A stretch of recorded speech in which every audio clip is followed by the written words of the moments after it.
Call the September 18th Assembly Finance Committee meeting to order. Ms. Wendell, will you call roll or note roll? Thank you, Chair Wall. We have all Assembly members present in chambers besides Assembly members Smith, Wachlall, Gadak, and Hale, and we have Mayor Weldon absent. Thank you for that. That brings us to approval of minutes. You have the September 4th Assembly Finance Committee meeting minutes. Are there any edits or suggested changes to the minutes?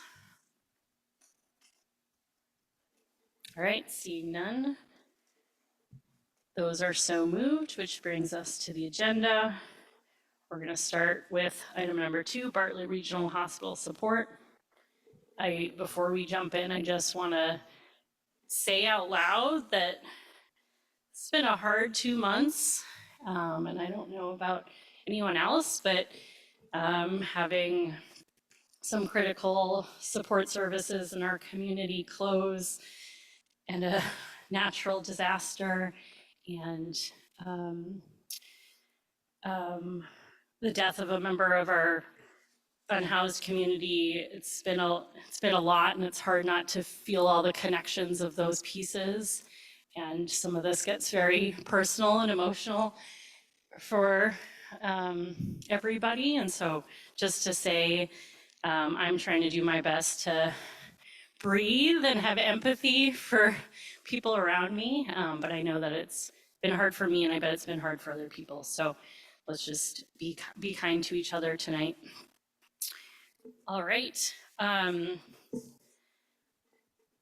We added this item to the agenda tonight at our meeting on Monday, and we have members of the hospital and Juneau Human Services here tonight to ask questions if we have them. So I think I'll start by seeing if there are questions either for staff or for the hospital, and then we will open up the discussion unless there's anything staff want to say before we open up for questions.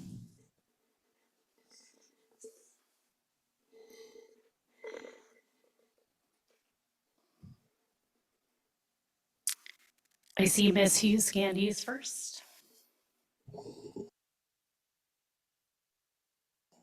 Thank you, Madam Chair. I think I'll just start off with a general question, but just to re-anchor us, because people asked whenever we sent this back to committee, I think. So okay if I jump to these votes? Yes. Okay, thanks. Not to ignore you, Mr. Barr. I think I would love to hear from someone from GHS just to talk about your expected transition date as you were conversing with Bartlett pre that smaller appropriation in the resolution, and then how that limited number has changed your plans for the future. And you can step up to the mics here. Thank you for being here on last minute notice. You just need to press the button there to make it go green. And please introduce yourself. I'm Jonathan Swinton. I'm the Executive Director with Juneau Human Services. I live on Douglas, if I'm supposed to say that.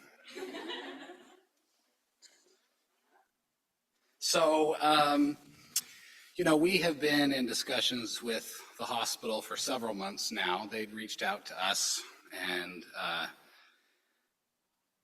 shared that this might be a necessity for them. And so we are the most natural community partner who can step in to help with the situation, because we also run a residential substance use treatment program that we opened last year, Mount Juneau Counseling and Recovery.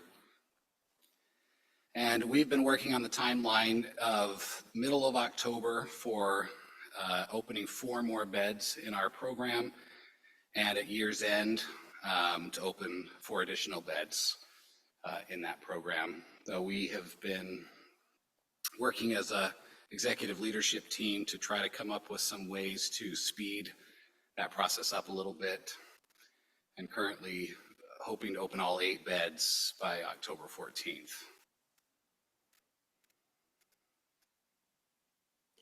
Follow up, Ms. Hughes Candies.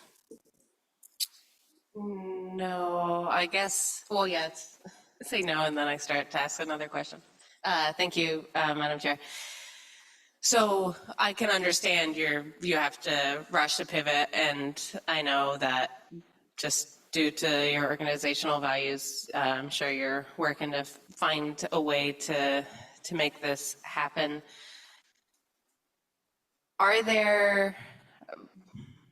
Will that put a financial strain on your organization? You know, it will.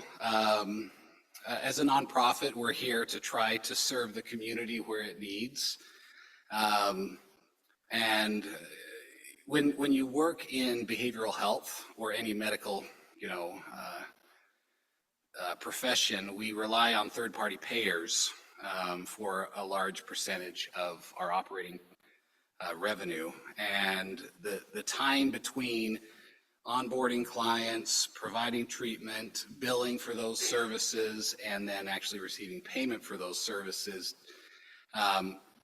it will put us in a position where we're having to be creative to make it work to get things off the ground fast. Yeah. I saw Mr. Kelly and Mr. Bryson. Thank you. As a follow-up, with these 8 additional beds, you say that you will be a little bit strained, but do you figure that with the revenue you'll be bringing in, that this will be a sustainable model for you? We do.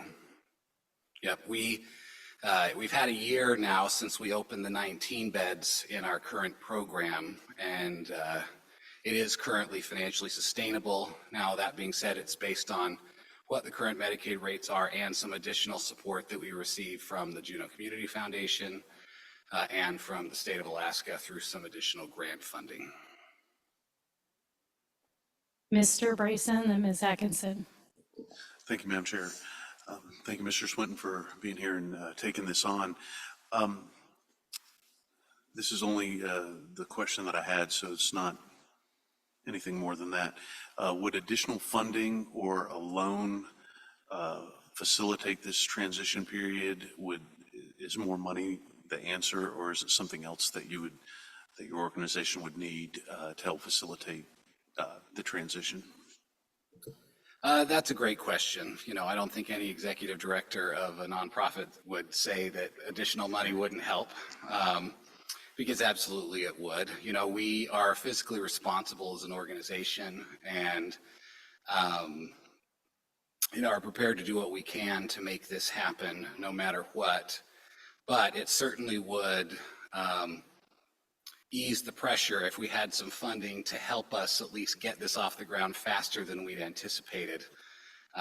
Because it does mean we're going to be reallocating some billable service providers from other things to this program. We're bringing on additional staff that we don't currently have. We're doing some improvements in some areas of the campus to help with that, buying computer equipment, those kinds of things that certainly speeding up this process means that to make that work currently, we have to rely on our savings to make that happen. My follow-up, and I'm hesitant to ask it, but is there something that you would consider as like $100,000 enough to bridge that gap? If it was larger, would a loan be an appropriate vehicle to provide that funding? Has your organization talked about what do we need? What's this going to cost us? Have you taken? Has your organization had that conversation? What's this going to cost us, so that you can maybe give that like a more educated guess? Yeah, I could get you a pro forma on what we think this is going to cost us by next week. Again, we're moving quickly. Our finance director is out of town right now.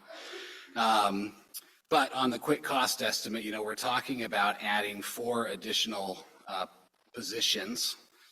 We're adding a new clinical supervisor, a new clinician, and additional case managers. We're adding additional computer equipment, security cameras, furniture, and then the associated operating costs. When people are there, we feed them, we take them to the pool, we, get bus passes, all these kinds of things that, I feel silly to give a number. On my quick analysis, estimate that we are likely to have an expense somewhere in the neighborhood of $650,000 that we will eat with the hope we might get it back, but we would be relying on our savings to make that happen. And so certainly the $500,000 that you offered to the hospital, I think would definitely help us. Ms. Atkinson, then Ms. Hughes-Candies. Thank you, Madam Chair. I'm glad to hear an answer to Mr. Kelly's question that you expect this to be sustainable long-term, but I know we had talked about, partnering with Bartlett to have a physician, make it a 3.1 plus. Do you guys have an estimate yet on how much more that will add to your operating costs? That's a great question. We don't anticipate it's going to add really much more to our operating costs. We have been just this week in meetings with the leadership at Bartlett. We've got some more detailed meetings occurring over the next week with the goal of creating an MOU so that with the hope that they will bring a psychiatrist to our campus once a week for a day to provide services on those medical issues, to potentially also help with withdrawal management, and then some access to those medical needs, perhaps on a priority basis when we have more acute issues that unexpectedly arise. And thus far, they've seemed very willing to engage in that. They can bill for those services themselves separately. And we can continue to bill for our 3.1 services at our sustainable level. So honestly, I think we could still provide the needed service for the community in a way that is financially sustainable for both of us. Ms. Hughes-Candies. Thanks, Madam Chair. A question raised by that one. I know that you were meeting diligently and it sounded like it was positive on both sides on setting that MOU up. Do you have any sense of a timeline for getting that MOU in place? I would expect within the next 2 weeks, we will. Okay. I have a separate question. Oh, sorry, Mr. Smith. Mr. Smith, and then I'll get a question in here. Go ahead. Oh, thank you. Thank you, Madam Chair. Thanks, Mr. Swinton. I guess my question is, when you set up this program in the first place, obviously you had costs. Do you know what those were? And I'm sorry for us now grilling you on all your financials and stuff, but what were those costs and how long did it take you to recoup that investment? Well, the Juneau Community Foundation has been providing funding to help our organization get a residential treatment program off the ground since 2017. And, I joined the organization about 1.5 years ago, and that hadn't occurred yet. And so made that a big priority and worked with the state and with Amy Skilbrett at the Juneau Community Foundation, and we're able to get that program off the ground. So it's a difficult question to answer how much it costs. But the current program has become profitable probably within about 6 months of its opening. When I say profitable, I'm meaning sustainable. Can I have a follow-up? Yeah. Absolutely. And sorry on that. Does sustainable mean just covering costs, or have you actually been able to, recoup some income that is, helping you, cover the cost of the investment, I guess? It's a great question, and I wouldn't say we're at a point where we're recovering the costs that it cost us to get the program off the ground in the first place. As I mentioned, it was a multi-year process that went through various iterations of attempts to make it work financially, which were not successful. But our latest efforts have been. So I honestly couldn't give you a number tonight. Okay, thank you. I'm going to jump in here, Mr. Swinton. Thank you for being here and for being so willing to try to answer our questions. We know everything's happening much differently and faster than we were expecting. Thank you also for stepping in and trying to figure it out with us.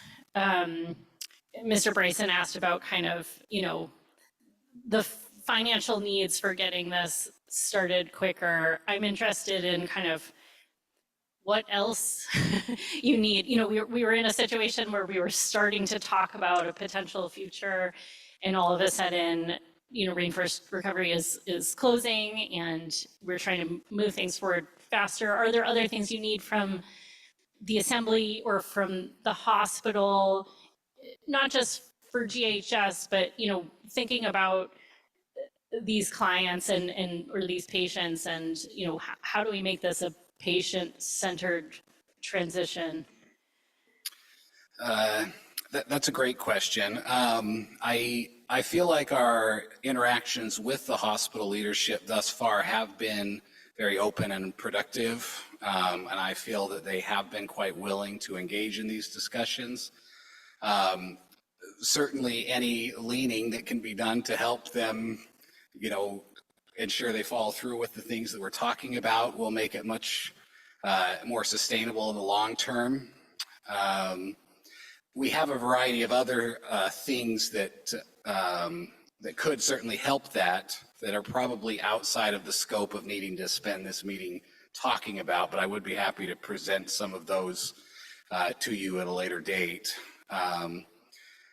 Really, I think the city's efforts to support the other things that we are doing, like our efforts to build recovery housing, the biggest barrier we're experiencing right now for people getting assistance is just housing.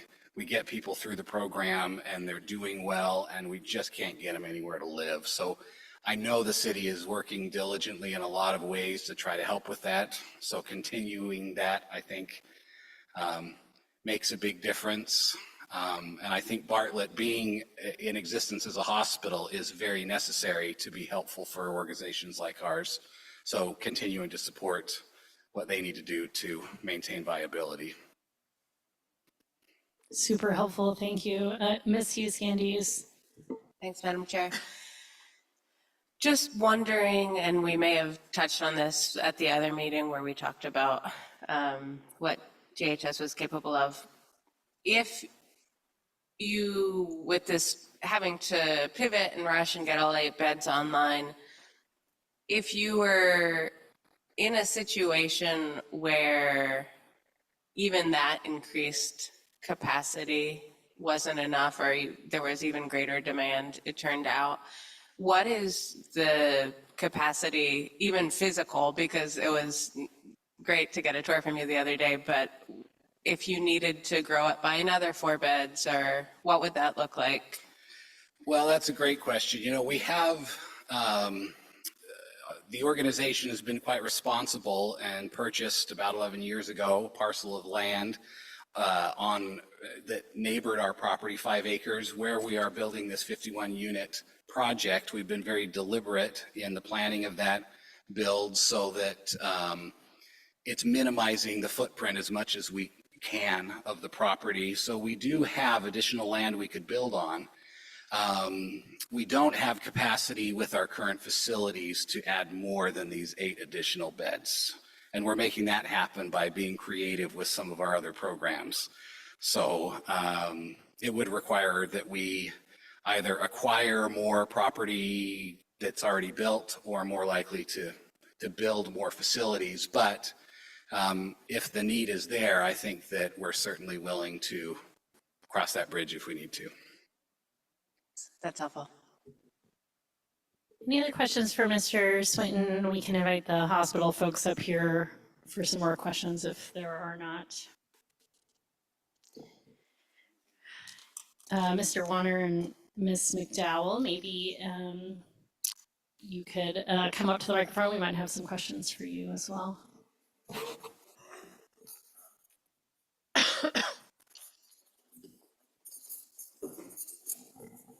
Questions for our hospital folks? Ms. Hughes-Candies.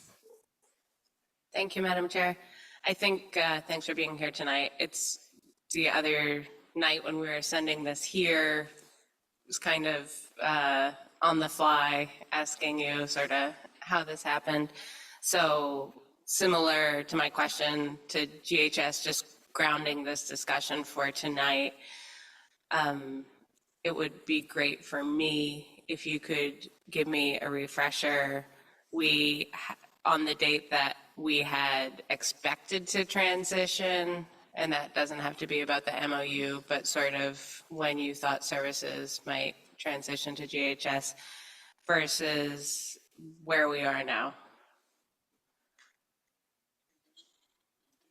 Some real broad strokes. Thank you for that. So I'm not sure if I understand exactly what you're asking, but I'll give it a shot. I think, we had planned to transition. January 6th was our initial date that we were going to close and say, GHS here's, is going to take over those services.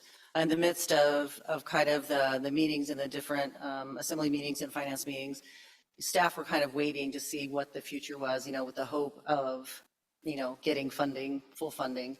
And as it moved forward, and it was clear that it was it was here's your, this amount of funding, and then transition to GHS. We did have a number of resignations in that time frame. We're up to, actually, since the meeting on Monday, we're up to our 10th resignation. And so with that number of staff, we met, tried to figure out if we could pull staff from other areas to try to make this work until January, and we just didn't have staffing enough to provide safe staffing for the patients that were in the program. I alluded to this on Monday. With this particular program, you have to have staff. You can't have kind of fluid staffing, where on the floors you can kind of say, well, it's not a heavy patient load, so we can, maybe take a little bit extra here and there. But with this type of program and the way that it's set up, you have to have that consistent staffing day to day.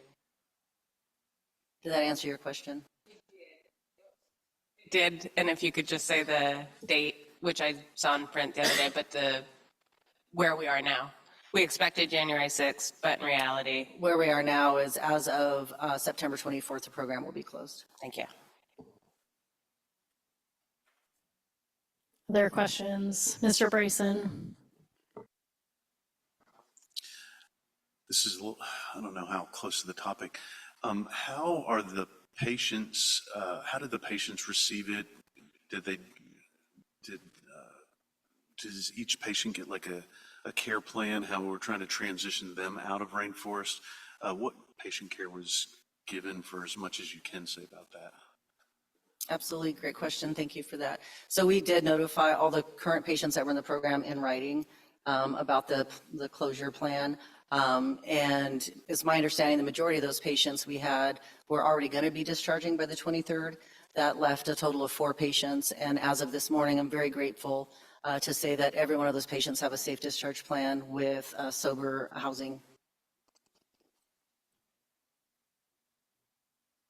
Ms. Hughes-Candies? Thanks, Madam Chair. Also, just sort of setting the expectations of where we are and making sure my understanding is correct. But I believe when we had the chance to talk to GHS the other night, is it correct to say that pre all of these meetings, just normal rainforest recovery operations, that I wouldn't know what the number was or what the general percentage was, but that frequently when patients are discharging from that program, that they might be transitioning to GHS as like a step-down plan. Is that correct? Yeah, I would say that's correct, yes. I'll jump in here. I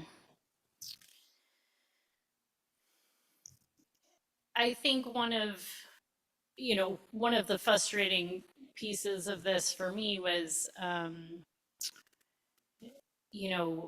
feeling like I thought I knew where the assembly was going on this topic, of the conversation around how much support we wanted to invest in rainforest recovery, and then to walk into a committee meeting, um, where, I mean, I personally didn't know what decision we were going to make, and um, have, I know, because I do this, that a committee meeting is not a decision, it's just a moment in time that we continue to workshop. I completely understand that staff, witnessing that moment, have to make the decisions that they have to make based on the information they have. But I'm curious, at the hospital, your leadership, um, when you made the decision to close permanently, were you doing that, um, in your mind, at the direction of the assembly based on our meeting? Oh, I have mine on, yeah. So no, I think the biggest part that was driven was the resignations we received. We were unable to maintain safe staffing. We did, like I said, we met with our float pool department, we met with our house supervisors. Can we pull staff? What does this look like? How can we, for the best part, piecemeal this together to get us through to that January date? And we just were not able to do that. And then because of the communications and the uncertainty, we weren't able to hire into that program either. And so, at that point, there was already a decision that had been made that in January, this program was going to be transitioned. That is correct. That was the original plan. Thanks. I see Mr. Smith with his hand raised. Thank you, Madam Chair. This may be asking you to make a conjecture or a prediction, but I'm going to ask it anyway. If we had given $1 million instead of $500,000, so, essentially covering half the year cost of running rainforest, do you think that would have changed the trajectory of things? Or do you think for your staff or the staff at Rainforest who have resigned, they would have wanted to know the assembly was going to provide funding to keep this program running in perpetuity?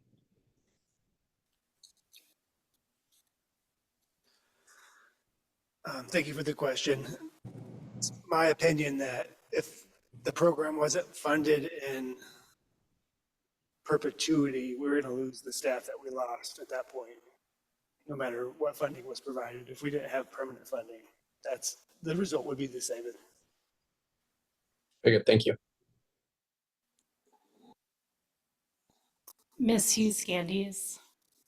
Thank you, Madam Chair. For you. I think my question is a clarification on that January transition. I have no idea what the date was, but we had a committee of the whole meeting in which we looked at resolutions for a number of Bartlett services. Those had different numbers attached to them, referencing subsidy, and the best numbers that the hospital could pull at that time, the perceived loss and the number that needed for subsidy. Of that, we drafted an ordinance for home health and hospice, and we sent this one to finance. And again, playing fast and loose with the dates.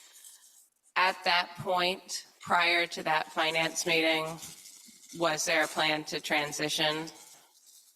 Because there's a difference between transitioning services and having a conversation with GHS, obviously, which is sounds like something that would be advantageous to the hospital to bill for and advantageous to GHS.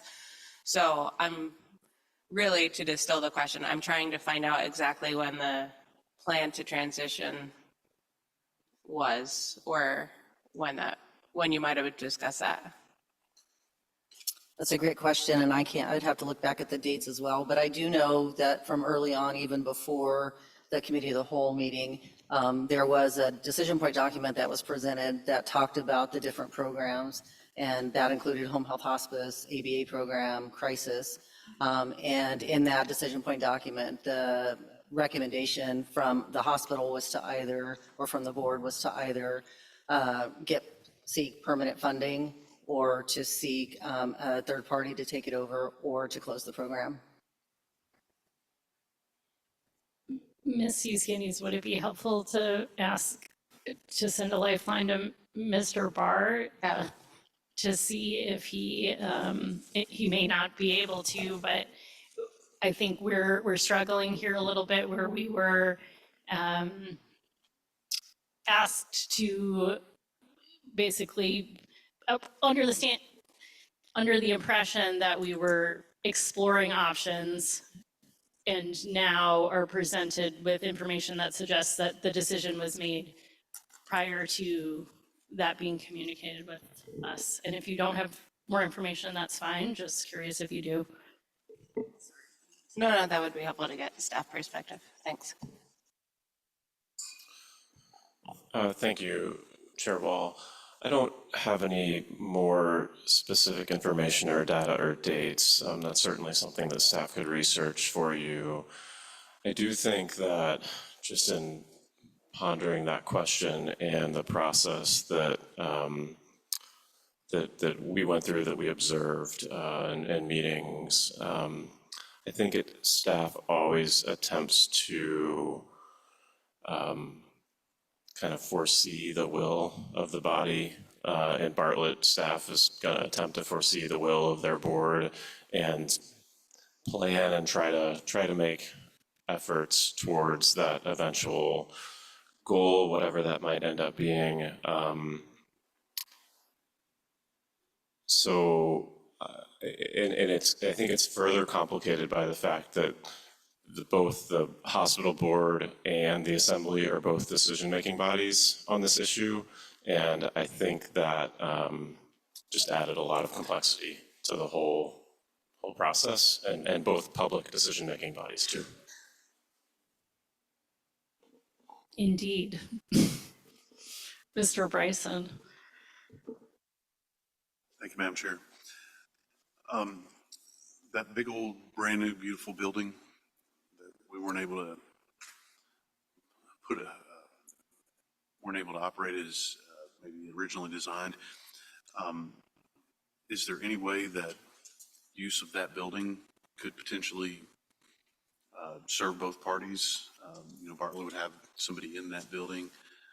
Could GHS use that building to provide this service? Has that been discussed at all? Just to clarify, you're referring to the Aurora building? Yeah. The Aurora building is set up more as office spaces, so it doesn't have the plumbing set up for showers and toilets and such. So the renovations required to make it a residential. So they converted it so that we couldn't ever put patients in it again? Well, we haven't converted it, but that's how it was set up because it was built for behavioral health, which doesn't require bathrooms in every space.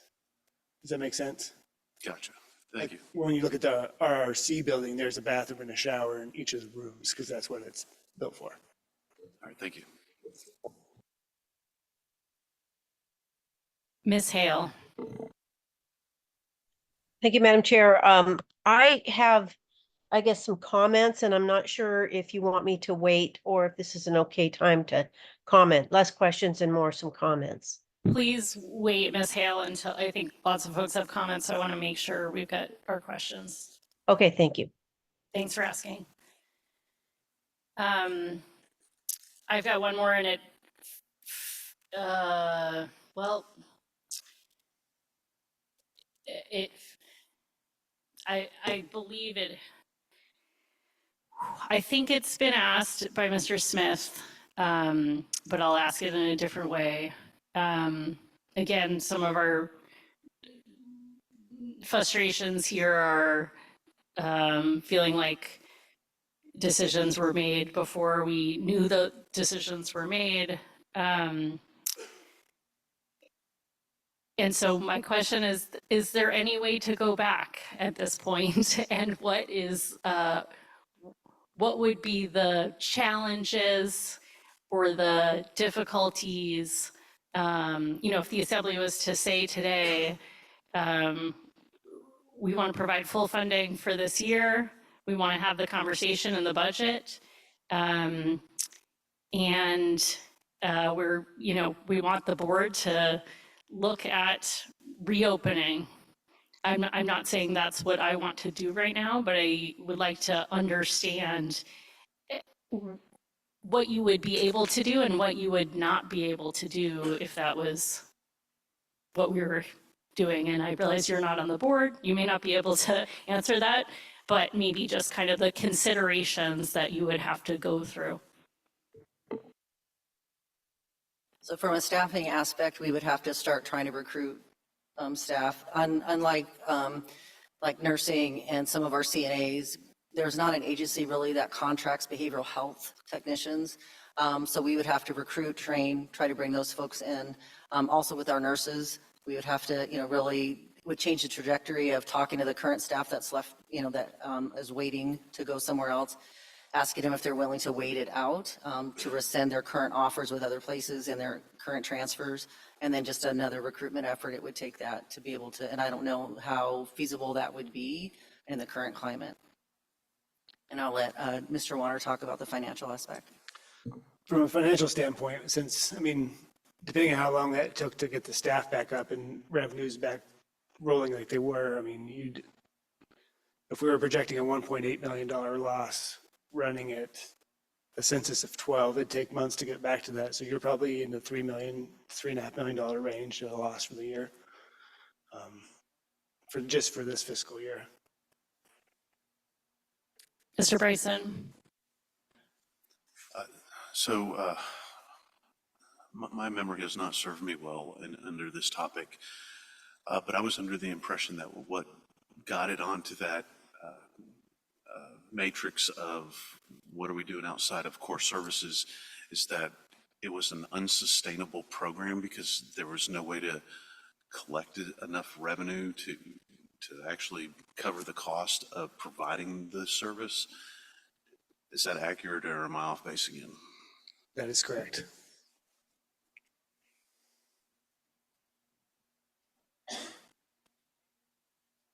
Other questions? All right, we may need more from you as we continue now that we're moving a little towards discussion here and potential action, but I'll let you guys go back out of the hot seats for the moment, and thank you for being here. I'm not, I'd like to maybe open it up for discussion before we go to motions, because I think we're all still processing how exactly we want to move forward here. So if people want to speak, now's a good time. Ms. Hale asked first. I saw Mr. Kelly and Mr. Bryson after that. Go ahead, Ms. Hale. Thank you. Thank you, Madam Chair. I really appreciate it. And I really appreciated your opening comments about what a difficult time it's been for us as a community. And I would also say, add to that the difficulty of the whole school board issue. That's been really hard for the community and for the assembly and the school board as well. And I feel in a lot of ways that what we're seeing here with Bartlett and with this sudden closure and with the struggles that the hospital's been in and the proposals that they've been making and the information that they've been bringing to us, it's in a sense, it's a sign of the times. It's post-pandemic. Community hospitals across the country have struggled and closed. Many have closed. And so what we're experiencing here and with the sudden closure and the loss of staff, I think is something that's had a lot of forces that have created this situation and have moved it in this direction. And it's a similar thing with school financing. Part of it is cost shifting to local governments. And so I feel like, while it is incredibly unfortunate, and I think it is causing a lot of grief for a lot of people to have this happen so suddenly, I am grateful that Gatineau Human Services is there to pick up the pieces, and pick them up very capably, it seems. And I feel like, I understand where people are coming from, but I also feel like it's a hard opportunity, but it is an opportunity for us to move on and take the next steps and Bartlett to be profitable. And we don't have a big fund balance, and I think we're all really, really cautious of that. Thanks a lot. We'll go to Mr. Bryson. So I missed a whole lot when I missed the September 4th finance. Wouldn't have been visiting with Mom, I would have been here with you guys. I know where some of my information came as they've had these discussions, trying to right the ship. What is our community hospital? They did have to take a really hard look at what are not core services. What are the anchors that are weighing Bartlett down from having success? And the efforts have started to be fruitful. I mean, having Bartlett turn a profit for 3 months since a very long time, that is a great sign of things to come. That's why I'm going to advocate for us to move forward, not try to go back.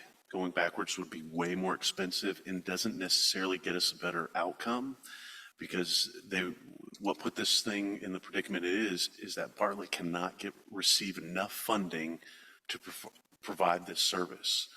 We are fortunate to have a community partner that can provide this service in a sustainable manner, so that we don't put the burden of creating a subsidy every year to keep providing these services.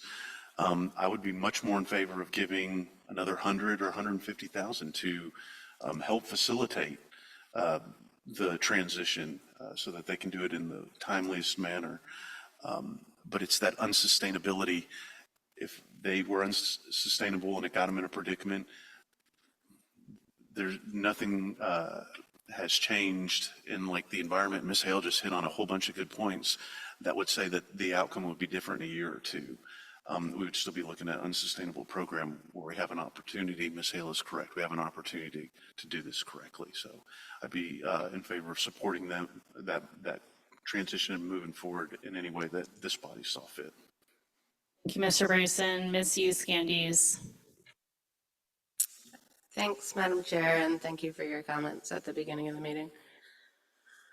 I think there have been some questions asked this evening that are kind of at the heart of my own frustration with the way that this has played out. I think it makes total sense that if you're watching the maze that is the Assembly, as a member of the community and an employee in an organization that's had, a rocky couple of years, you got to make the decision that's best for you and your family. And I just want to acknowledge, I don't think anybody involved wanted things to go down the way they have, and it's abrupt and it's unfortunate, but this is where we find ourselves now. I said frustration for myself, and I think it's because when we had that first finance meeting, we said, this is an easy one. Let's do an ordinance for home health and hospice. Let's send it to the Assembly. There was a little bit less agreement, mostly on how we would fund it and what the exact dollar amount would be for rainforest recovery. But there was not so much disagreement as to say, we may not want to fund this, and we sent it to the Finance Committee. Because of that, the discussion that I expected to have at that Finance Committee was going to be, how are we going to fund this? And are we doing it any less than 1.76 million? But I didn't expect that we would be funding it so much less. At that same Finance Committee, we had 7 people. So we had numerous 4-3 removed motions. And so it wasn't necessarily the best committee meeting that we'd had. I very much appreciated GHS for being there and giving us a little bit of a rundown of what it is they do, but that is not the meeting that I expected to have. So those are just two different things. I expected to talk about how we would fund this, and instead, all of a sudden, we were talking about this transition that we were apparently making. It makes total sense that staff is always in the background, got to be planning for all outcomes, all possible scenarios. This is complicated because there are two decision-making bodies, but it is frustrating as a member of one of those decision-making bodies to feel like we kind of got greased down one path and now we're in the situation that we're in. I just want to reiterate, I said this the other night, but in the public comment that Bartlett did a great job of having lots of public input sessions because they're in this hard position of having to figure out how they make themselves sustainable and viable. That rainforest recovery we heard loudly from the community that was seen as an important community service. So then I take it to be our job to figure out, is it such an important community service that we adjust some of the other allocations that we make? So that's kind of where I'm coming from this evening. I don't know, I appreciate Ms. Wall's question about how would we go back, what would that look like? I appreciate knowing, yeah, it would be more costly because of where we are. So I'm not coming with a really clear, this is my good idea, except to say that I was interested from the get-go with those decision points and with those resolutions in continuing to fund rainforest recovery because I think it is a vital community service. And I think that was echoed by what I heard in the public comment. And I think I will wrap up my comments. I mean, you guys kind of know where I'm coming from now, but I would also say that short of that, I would think that we as a community, or we as a city should provide fiscal support to GHS because they're turning on a dime. And I think to ensure success in that, we might want to look at reallocating those funds or coming up with other funds. Mr. Smith. Thank you, Madam Chair. I guess my kind of where I am is at that last finance meeting where there were 7 members, there was not a motion to fund rainforest in perpetuity at $2 million or whatever, plus or minus a couple $100,000 there. There was a motion to essentially kind of provide a little bit of transition funding for $500,000, and that was supported 6-1 by the 7 members that were there. To me, it sounds like the only action the assembly would have taken that maybe would have changed the course of events. I mean, sure, we thought it was going to make it to beginning of January. It was maybe going to be, it was not going to be closed. I can understand, frustrations and things. I guess I don't know if that actually would change the events that have happened now. Might have delayed them or something, but I guess without perpetual funding, it sounds like this outcome of staffing at Rainforest was going to be an issue.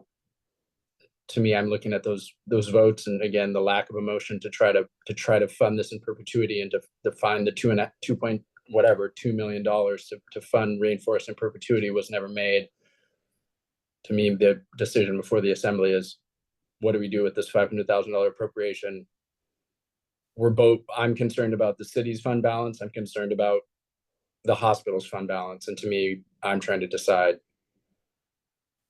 what we need to do there, and not looking back, and that, again, things may have changed slightly, but I think it probably, without that perpetual funding, we would have ended up in the same place at some point. So that's why I'm looking at the decision in front of us today. Thank you, Mr. Smith.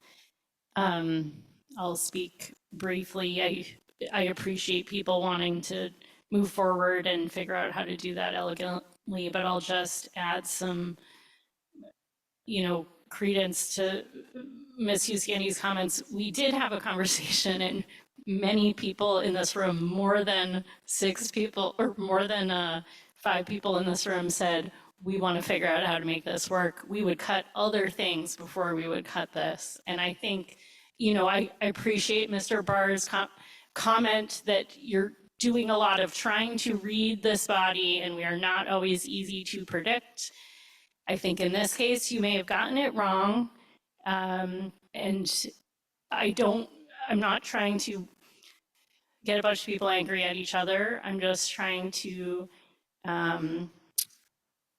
remind people that there are 9 of us here. Some of us don't speak up as much as others. Some of us are in positions of power that others are not in position of. And moving forward, it would be helpful. I know we are missing our mayor and we're missing our manager, but this one feels like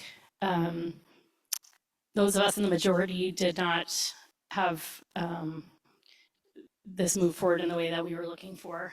That being said, with that, I think we are where we are. Can't go back. And I'm ready to look at what it looks like to move forward.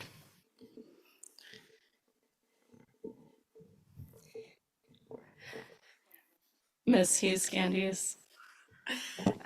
Thanks, Madam Chair. I guess I will, in the interest of we are where we are, look at how we would go forward. I'm trying to think, is this the one that has something in it?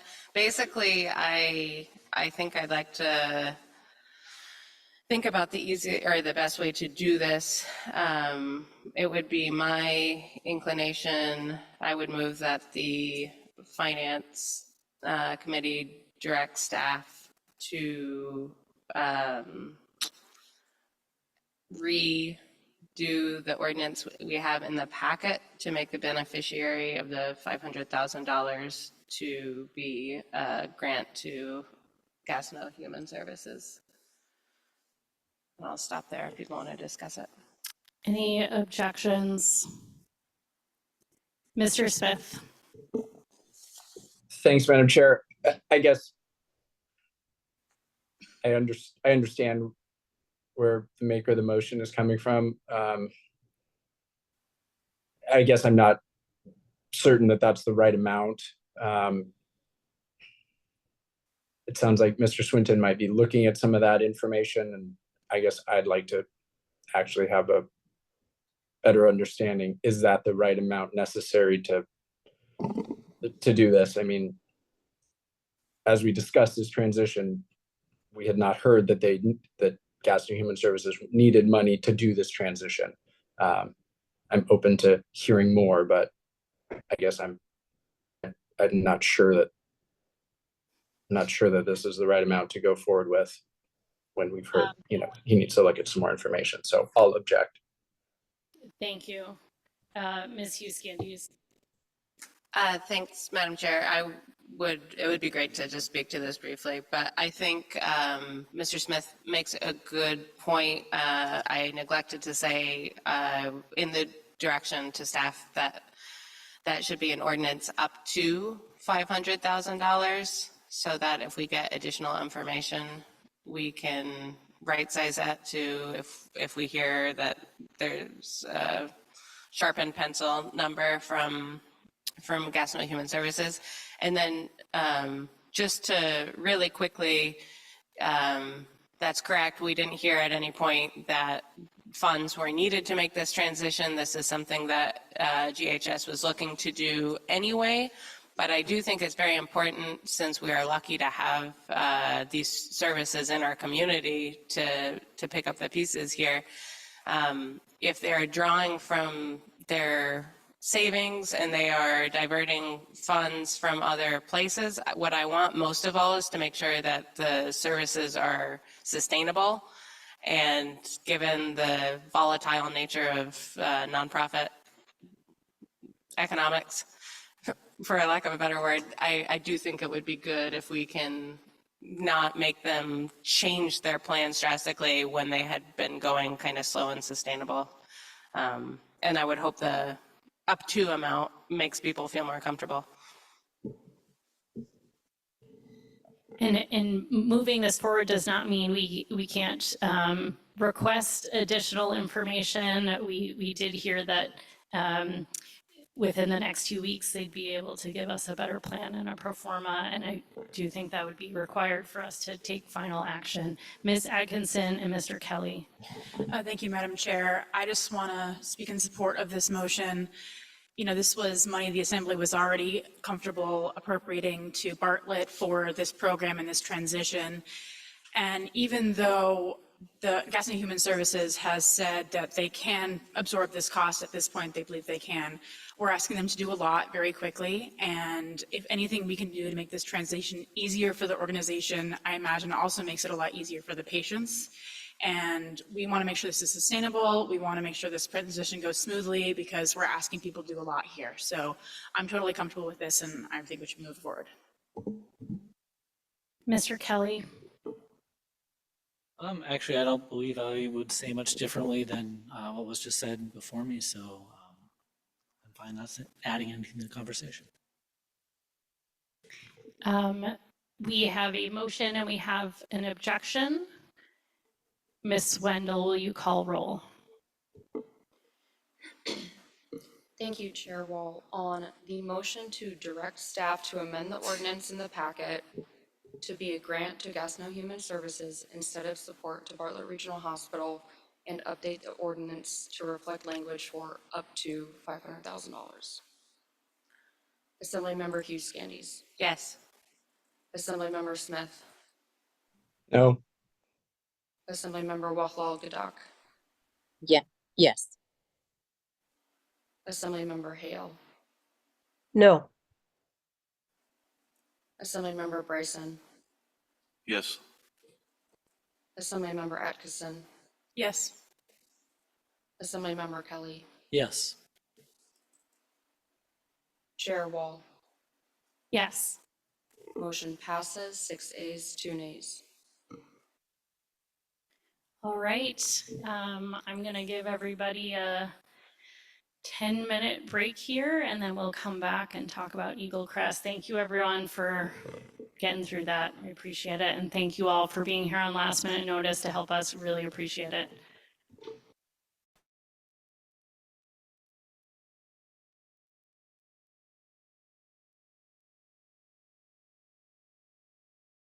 A note for the minutes, Wachlaw Gadak has left for other engagements. Ms. Hale, are you still with us?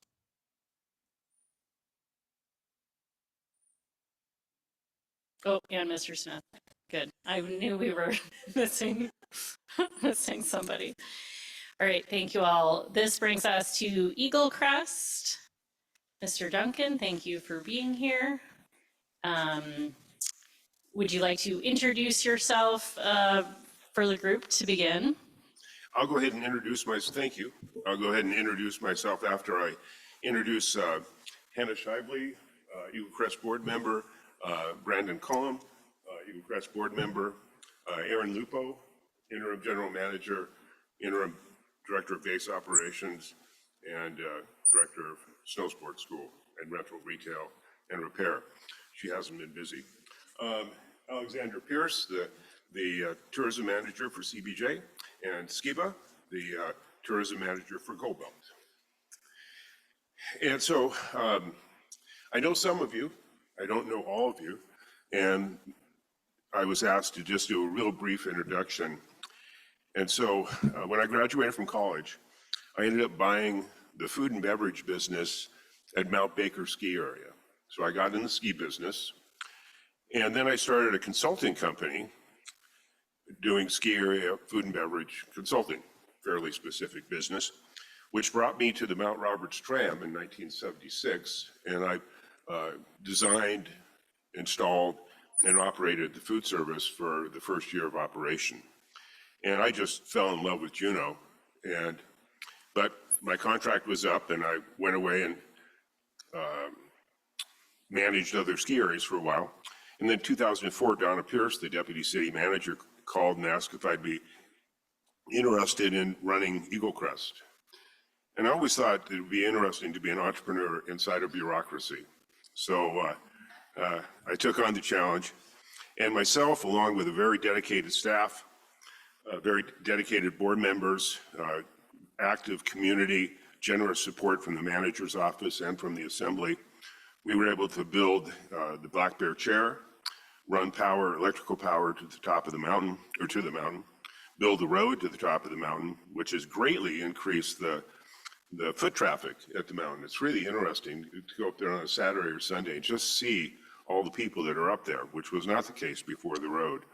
And we put in the Porcupine chairlift as well. So it was really fun times at Eagle Crest. And so in 2011, the city manager asked me to take over the Public Works Department, and where we got the water, wastewater rate study and rate increase implemented in the new transit plan. And then 2014, the city manager asked me to take over the Parks and Rec Department. And so it's been really enjoyable working 15 years for the city in 3 different departments. I retired in 1918. I retired in 2018, and I was blessed to be able to drive around the U.S. in an RV and ride my bicycle on all the trails that I could find.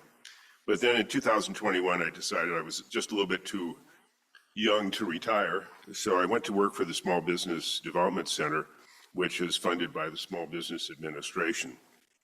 And what we do is we assist new and established businesses in creating business plans, loan packaging, employee compensation systems, all that sort of thing.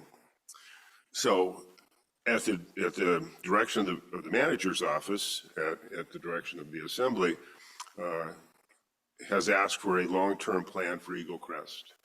And I'm just uniquely qualified at this particular moment in time because I know the city so well and I know Eagle Crest so well. So in the last 3 months, I was employed to help with the transition. We've hired a new general manager, a new director of base operations, a new director of mountain operations. I've worked with the staff to make sure that we're ready to go by December. And I'm working through the challenges of the gondola.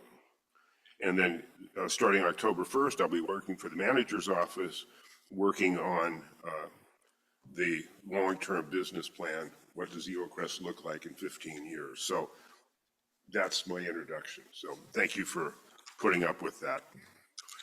So now in the packet, you have before you a request from the Eagle Crest Board of Directors. Basically, during the FY25 budgeting process, Eagle Crest requested a loan for $518,000 with the anticipation that the gondola would be up and running in FY26 and could pay back that loan. And that is simply not the case. We're looking at 2 construction seasons to make the gondola happen if everything goes well. And that would actually put us in June of 27, which would actually be July would be the beginning of 28. So Eagle Crest will not be in a position to repay that loan at this point in time. So the board is asking for consideration instead of making it a loan to increase general fund support and anticipating that this long-term business plan will have a cash flow projection indicating whether that can be paid back or not. And the idea is that long-term projection will be part of the 26 budgeting process so that you'll have some kind of idea. And obviously I'm committing myself to having this done it has to be to the finance department by the 1st of January. And backing up just a little bit, I have volunteered to actually run the budgeting process for Eagle Crest for FY26 with complete staff input. I mean, it's not my budget, but between the general manager being new, the director of base operations being new, they're going to have their plate fairly full. So I'll be involved in doing some of the administrative work, but they'll be developing the numbers, but that's where that goes. There's an explanation here of where the $518,000 comes from. I'm happy to go through that. It's here. What's the wish of the body? I'm hoping everyone has read their memo, and maybe we can just go straight to questions. I mean, so I'm happy to answer any questions. Yeah, all right. What questions do you folks have, Mr. Duncan? Mr. Smith and Mr. Bryson.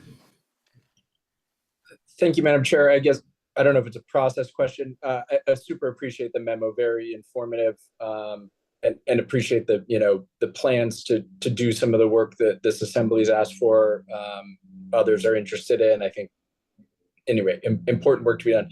I guess I'm slightly confused as what decision we need to make tonight when it seems like maybe the question of providing additional operating support would occur during our budget process in April, May for 26. Would you like me to? So I think, Mr. Smith, I think the answer here is that you could reverse your decision to make this a loan and make it an increase in general fund support. You don't have to do that. We can, if we do this, and I was just talking with Adrian about how we would actually do it, and I'm not in a position to say. I don't know if it would increase if it would make our fund balance more negative, or whether we'd actually have a loan. I don't think we have the answer to that tonight. I think to answer Mr. Smith's question, the question on the table tonight is, you want to make a recommendation to the Assembly to reverse the action of issuing Eagle Crest a loan versus increasing general fund support. I hope that answered the question. That does. Thank you very much. Mr. Smith, I'll just also add that, in addition to that decision point, I think staff, felt like it was a good time for an update so we can think about the future finances of those projects. So I just encourage you all to ask questions with the future in mind, as well as that more immediate decision we have for us tonight. I have Mr. Bryson, Ms. Hughes-Gambies. I was going to try and solve this in a different method. If we delay the payment for this loan until that summer of 27, does that solve the issue? Or is the loan hanging over Eagle Crest going to be problematic no matter when we ask you to pay it back? I think if I understand your question, the gondola project needs to be certainly much more well-developed, and that's one of the things that I'm going to be doing, along with Alex and along with Skiba. But my first reaction is that it is going to be profitable. When it's going to be profitable is the question. The loan will be paid back. I can't make any guarantees, but I feel pretty strongly that the loan will be paid back. I just don't know when. So does that answer it? Okay. Ms. Hughes-Candies. Thank you, Madam Chair. I think I have a process question, and thank you for being here, for staff, actually, in this case.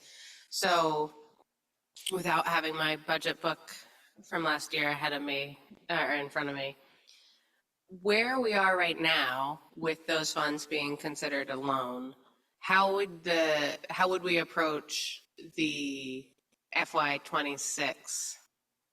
Is that the upcoming one? FY26 budget process?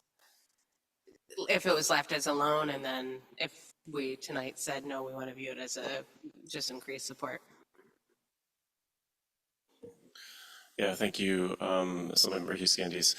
So it's a general fund loan, and if you kept it as a loan, I suspect, when I consult with Director Flick on this, but I suspect what we would do is carry that loan as part of the Eagle Crest's fund balance, so you would see a negative fund balance in your budget book. When we were discussing that loan during the budget process as well, there was this concept that it would be not needed in fiscal year '26 from an operational perspective. It's safe to say that that's no longer the case. Another part of our reason for this being on the agenda tonight is to update you in lots of ways, but also to update you that at the current need for Eagle Crest is for that amount of that loan to be in FY '26 as well, from an operational perspective. I feel like I'm not being clear, but hopefully you're understanding what I'm saying. That amount will need to recur in FY '26. If you decided to just change that into general fund support instead of carrying it as a loan, that it wouldn't show on Eagle Crest's fund balance, and instead you would see a revision in your budget book that would just simply increase the amount of general fund support that is allocated to the Eagle Crest. Mr. Kelly. Thank you, and I hope this isn't a question that will require Ms. Flick, but I'm kind of also more of a process question. So how are these loans executed within one of our own enterprise boards? Like, is there an agreement that's already been signed and Eagle Crest has already signed on the dotted line that they will pay back this loan at a certain time? Or is it just that we pass something by ordinance, and because the Eagle Crest board reports to us that it's effectively executed? Ms. Wendell or Mr. Barr, whoever wants to take that one. The latter.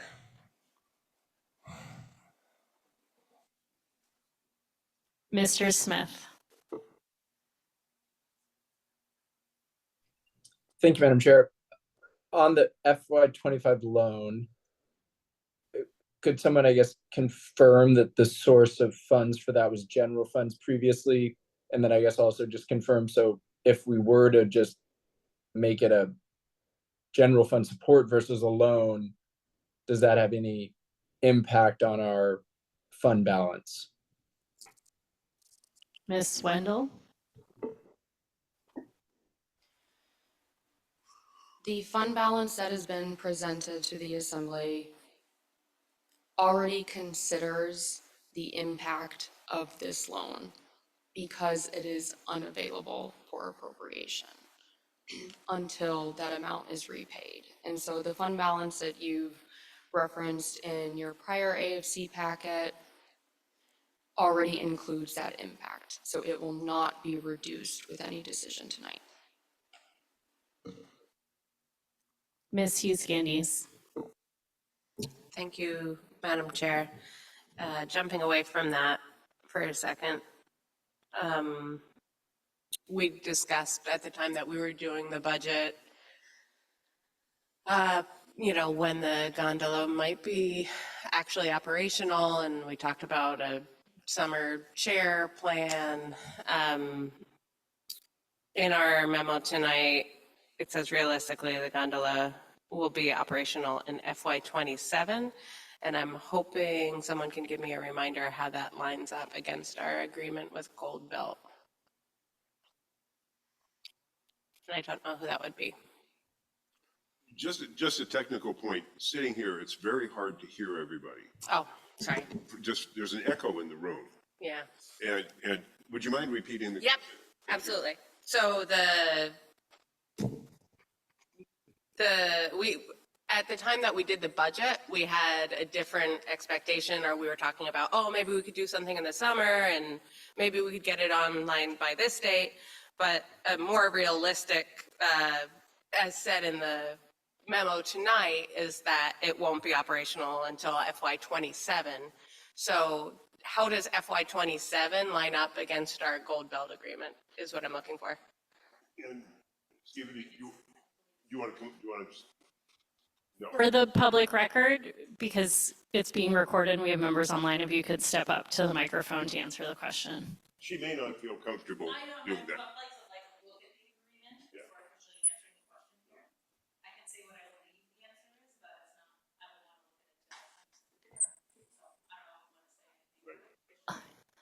Mr. Well, Bard? You have a comment? You do? Okay. I believe it is fiscal year 28. Fiscal year 28? That's Okay. correct. We'll confirm that, but I believe that's correct. Okay, thank you. I'm going to ask a quick follow-up. The ski season and the fiscal season and our calendar years get everybody confused, and we've talked about the gondola starting in potentially in the winter and the summer. Could somebody walk me through the anticipated timeline from something other than fiscal years so that we can understand when we are expecting the gondola to be beginning to turn with our, and how confident we are about that?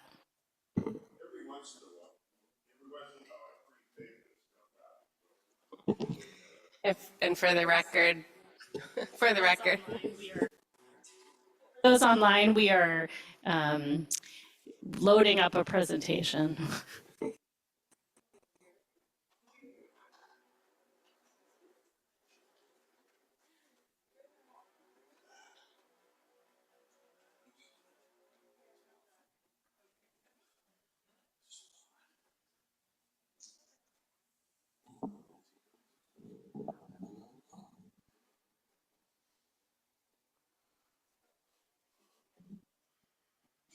I don't know if you can see this,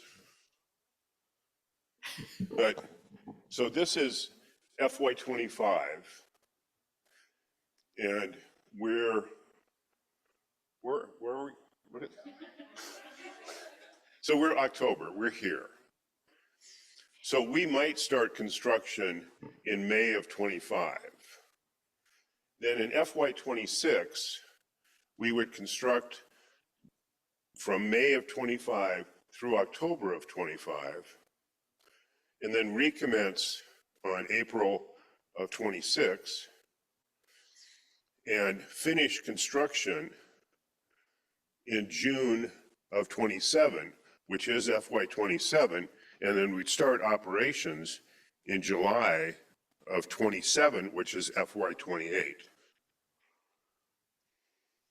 I mean, it's really clear.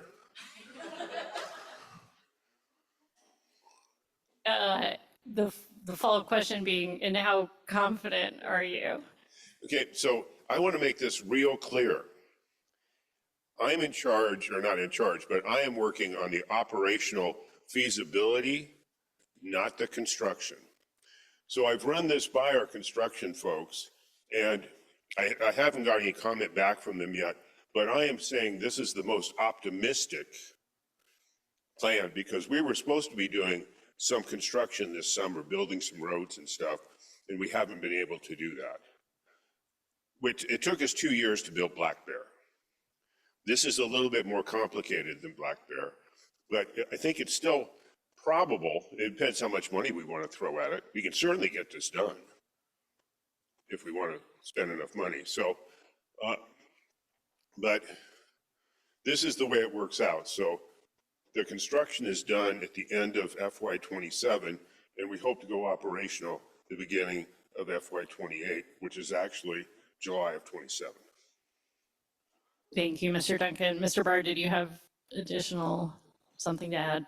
Thank you, Chair Wall. Just confirming May of 2028 is our deadline per the franchise agreement, or per our agreement with Gold Belt on the loan. Can someone point to that on the spreadsheet? All right, thank you. We can take that down. Thank you, Miss Wendell. I said Miss Euskandis and then Mr. Bryson. thank you. And there may not be anyone in the room who knows this, but does anyone have a number for the Gold Belt money, how much we've spent thus far? Or how much we have left is more what I'm looking for. So I feel comfortable saying that the pot of money is $12 million, and we spent 3.5 million.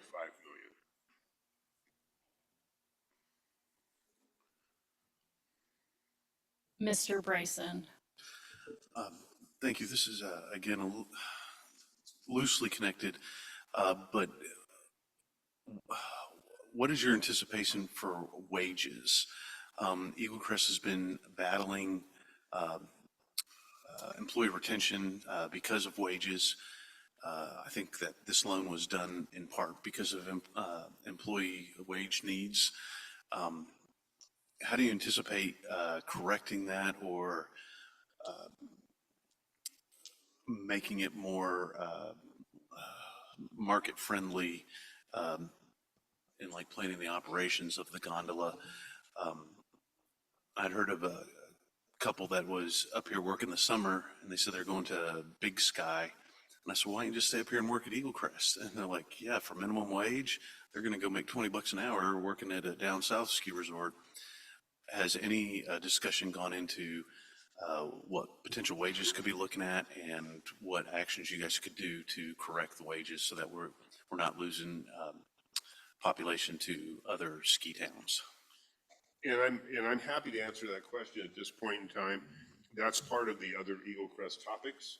And so, you know, whatever the will of the body is, if we want to go through these topics now and come back to this question, I'm happy either way.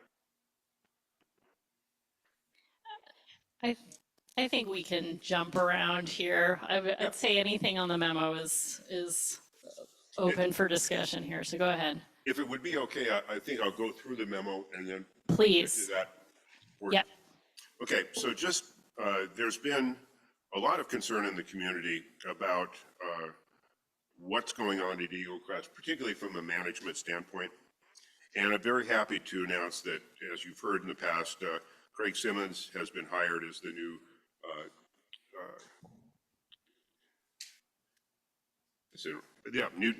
I'm reading my own memo here. As the general manager, we have a new director of mountain operations, Colin Cousins.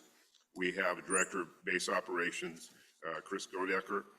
Aaron's going to be with us still, thank God. Justin Spurrier from Snow Safety will be with us. So, and that's one of the reasons that I'm kind of involved is we've got a new management team, and I'm going to help with some of the back office stuff. So that looks really good. The lift status, there's been some question about the lift status.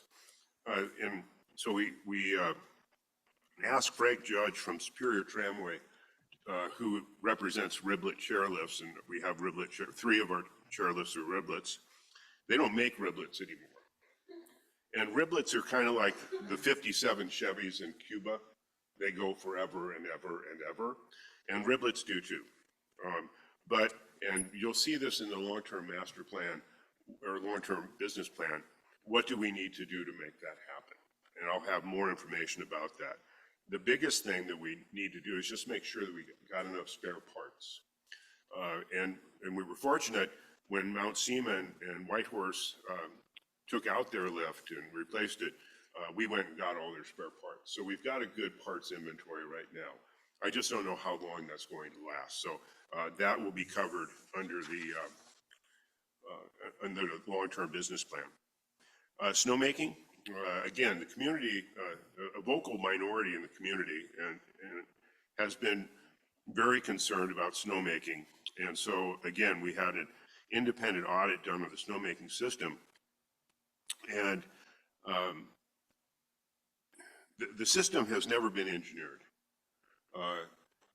And it's just sort of been, and as the report said, it is really a very creative system, not overly safe. And so we need to do a lot of work on that. And we will be doing that. I hope that we'll be making snow this summer or this winter, but there's no guarantee. We're working on that. Then to Mr. Bryson's question, Hannah was very involved in this from the Eagle Crest board. And we every year, the North American Ski Area Association, the National Ski Area Association, does an economic analysis. And they go through and they actually track how much the average wage is per position. And they do that in 4 different categories. It's urban ski areas, it's number of vertical transport feet, skier visits and one other category, and they merge them all together. And we were about 82% of that, not including the cost of living for Juneau. And there was a 6% wage increase, and that's part of that amounted to approximately $271,000. And what we really need to do is look at compensating our low-paid employees. I'm not saying that our upper employees or even our middle employees are adequately compensated, but our lower range employees are definitely not compensated. The 6% wage increase took lift operators from $12.89 an hour to $13.66. $13.66 to live in Juneau. So one of the things that I'll be working on with the staff and the board is to say, okay, the minimum wage at Eagle Crest should be $19. And that doesn't mean that everybody gets bumped up. That means that people in this band get bumped up. And then we have a plan over the next couple of years to be able to increase those wages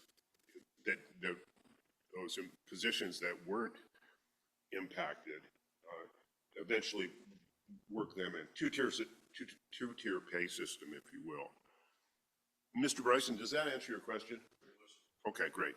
Mr. Duncan, I think I'm Ms. sorry. Hale has a related question as well. Thank you, Madam Chair. It would be nice if Mr. Duncan could speak into the mic. I apologize. I apologize.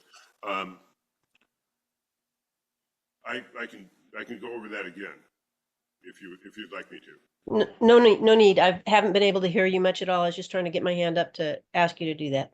No need to go over anything. Okay, again, I apologize. I'll do this. Oh, okay, back to me. One of the,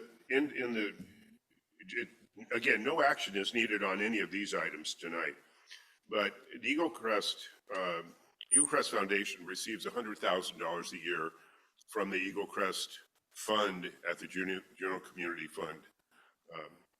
And this was always the concern that that money would just get incorporated into the CBJ budget and it would just supplant general fund support.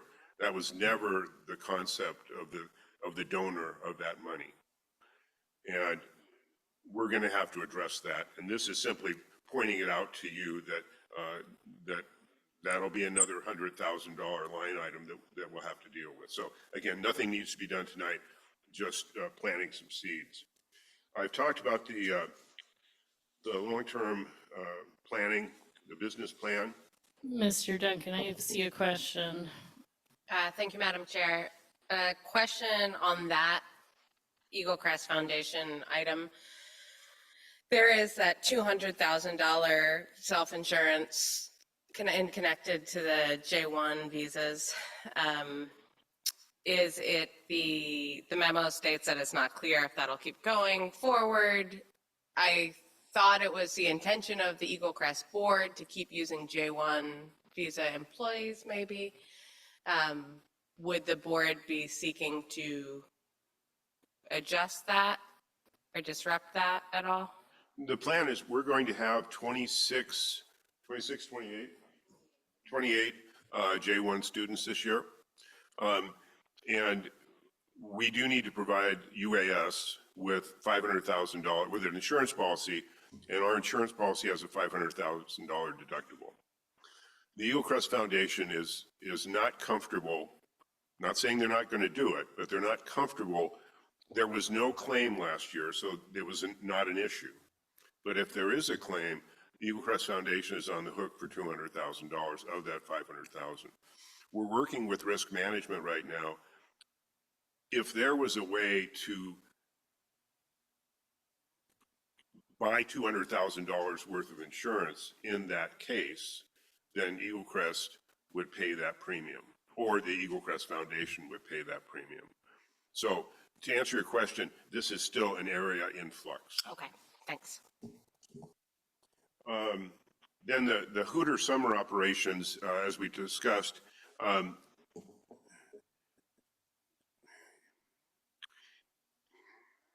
it was never an overly well-conceived plan. One of the things about it is that you can't download people on a chairlift. Chairlifts don't have the braking system to download people. So that assumes that everybody that rides that chair up has to walk down. And the way you walk down is down the road. And there's going to be construction equipment all over that road with the gondola project. Let alone do people in cruise ships bring hiking boots with them. So there's just a bunch of logistical questions that just made that problematic, and it just made sense to take that off the table at this point in time. Now, so the last point here is the gondola project, and we're working with Gold Belt to determine what is the price point that Eagle Crest will get. When we were building the tram, before we built the tram, we hired the McDowell Group to sit on the dock and talk to passengers and say, if you could take a tram up there, would you, and how much would you pay? We haven't done that homework for this project. And I'm not sure we're going to, because we got it now. But we could do that. It would be $50,000. And I'm not sure what we would do if we got a negative reaction.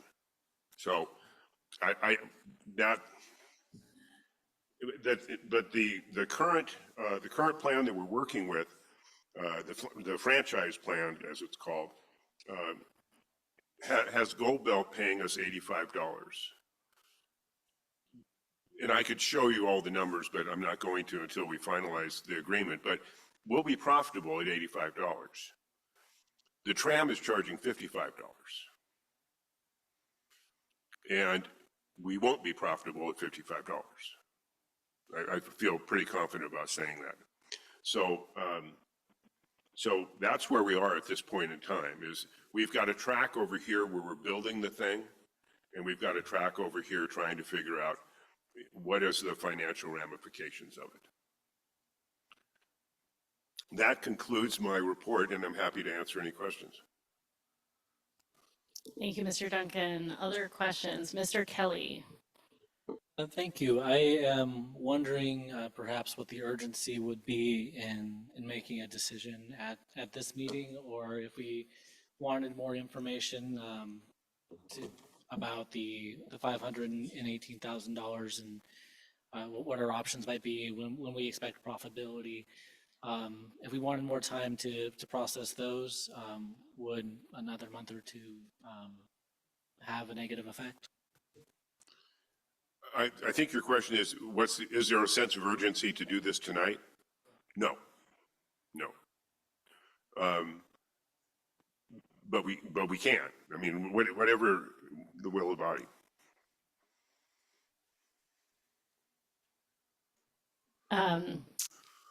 Good question.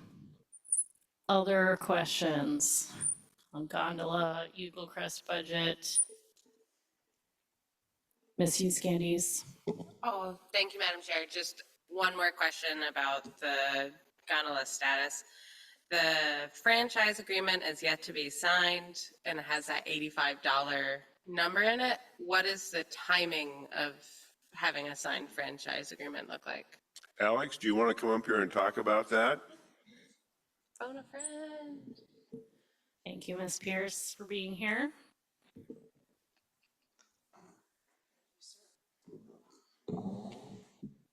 And thank you, Madam Chair.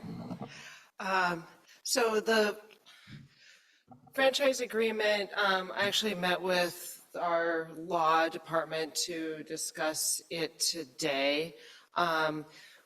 There are a number of operational things that we need to work out in the franchise agreement.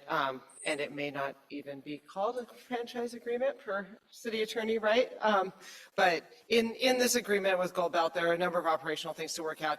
Kind of whose staff does what, who controls the point of sale system, all of those types of things that seem like fiddly little considerations, but actually have pretty significant operational impacts and also really inform Mr. Duncan's business planning work.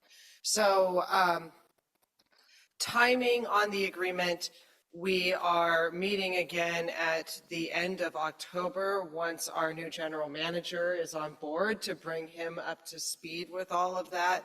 And then we'll kind of recommence discussions with Gold Belt.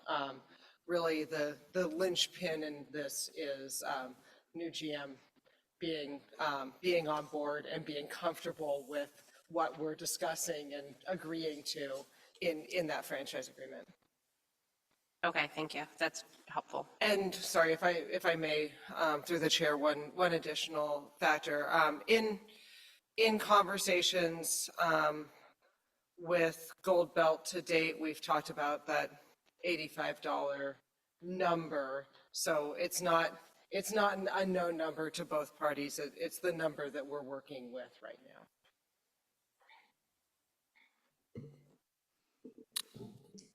Do you have something else? I have a show and tell. Okay. Is there a way for us to show it on the screen to our other members? Absolutely. Excellent. We're happy to see it.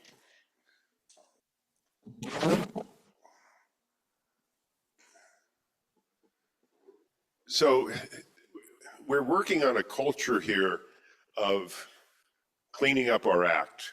And so here's an old pickup truck, 3 oil drums, a whole lot of metal. And down here, you'll see that the pickup truck, the three oil drums and a whole bunch of metal has disappeared. Next picture.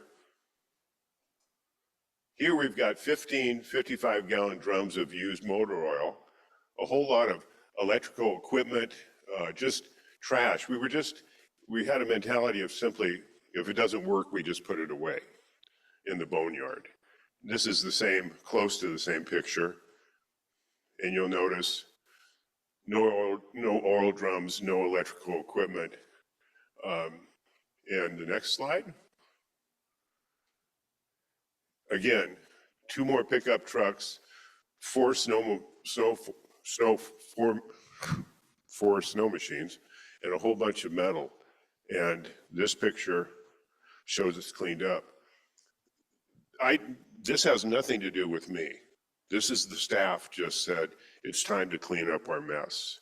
And much thanks to the manager's office, to the Public Works Department, and the Recycle Works who came up and really did a good job. This is the city working together to make something happen. Next picture. And this was yesterday.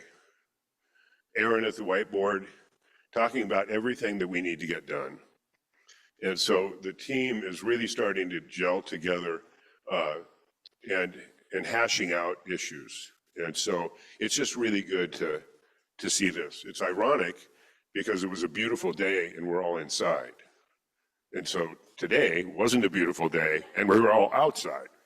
But again, thank you to the manager's office, the Public Works Department, the Recycle Works, and the employees at Eagle Crest. It's really nice to see. So the community should feel good that there's a lot of positive stuff happening at Eagle Crest. So thank you. Thank you, and thank you for stepping in to help out, and definitely thank you to Ms. Lupro for also stepping in to help out during this time. So we really appreciate the update. Any last questions before we talk about action here? Ms. Hughes Candies. Thank you, Madam Chair. This might be a little bit clumsy. I think my direction would be, or the motion that I would make for us to consider would be to direct finance and the manager's office to view the $518,000 of general fund support as increased funding support for Eagle Crest, and not a loan, given what we've learned this evening. And I would add to my motion that the level of Eagle Crest funding be reviewed at budget time without this included. Understanding what Mr. Barr said.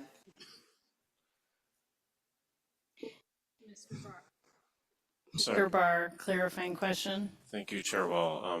Just a clarifying question. I didn't quite hear Mrs. Scandies.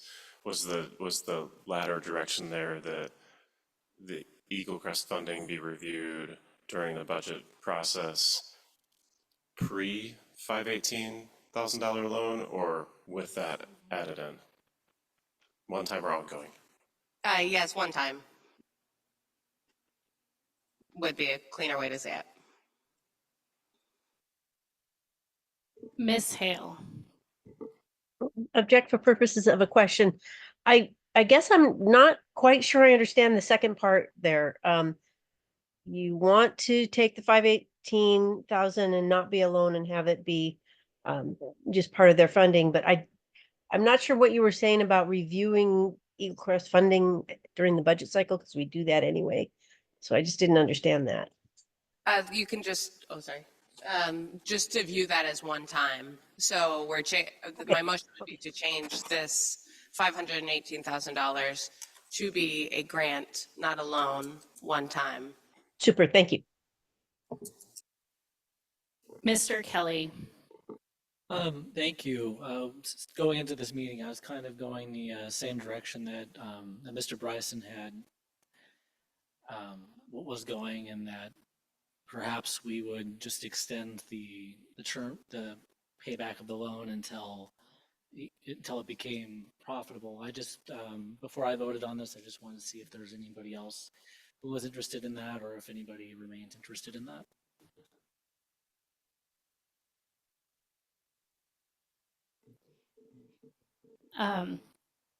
I'll hold my comments.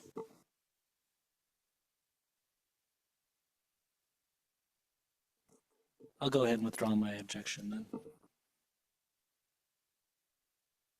I'll speak quickly in favor of this motion, even though we don't have an objection, just to say, to Mr. Kelly's point, our original, when we talked about a loan, we were talking about ramping up the gondola, and the idea was that this money would be used to ramp up the gondola and then it would be paid back. I think that's still a very useful concept that we should be considering when we ramp up the gondola. We're not there yet. I think giving them a loan for operational costs doesn't make a lot of sense. So I think that's still where we would like to go in the future. That when we get to the point that you all need more support to start to bring in revenue, then we can consider a loan.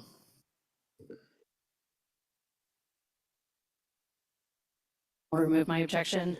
I think we have no objections, so that is so moved.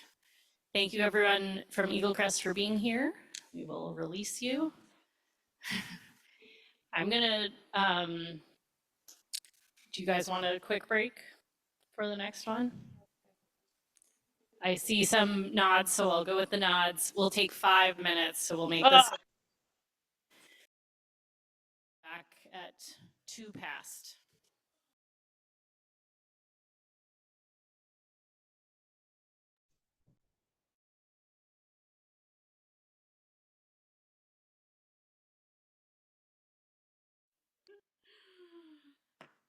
I'll call this meeting back to order.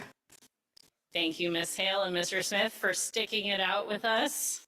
This brings us to Glacier Outburst Flood Response Appropriation. As you all remember, we had a last-minute request for $3 million to begin the process with the Corps to talk about long-term mitigation strategies. We moved forward with that ordinance, but wanted a little bit more time to talk about potential funding sources. So that's why this is on our agenda. Anything from staff before we jump in to this discussion?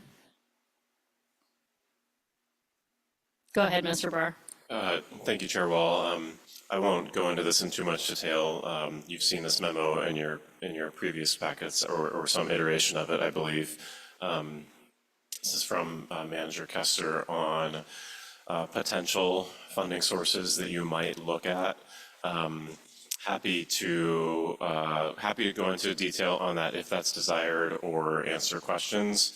And fully aware that the body may have other ideas too, and we're happy to do research on this topic if needed. All right, I will see if anyone has questions before we jump into what we want to do. Any questions for staff?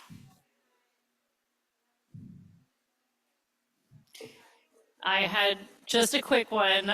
It was very illuminating to read our resolution establishing the guidelines for the budget reserve. Because I don't know if I'd ever read it before, but when I read it, my understanding is that we have been below this policy for quite some time, and as a result, this resolution would advise that we had been on a plan to get to that amount, as opposed to what my impression was, that every time we take money out, we have to pay that same number back. To me, those are different things. Maybe I'll ask staff, is that, if you all know, maybe this is a question for an attorney, is that your interpretation of this? Thank you, Chair Wall. So I have a short answer and a long answer, and maybe I'll give you the short answer and you can decide if you want the long one. The short answer is that as a resolution, the Assembly has complete discretion on what it does with regard to this resolution.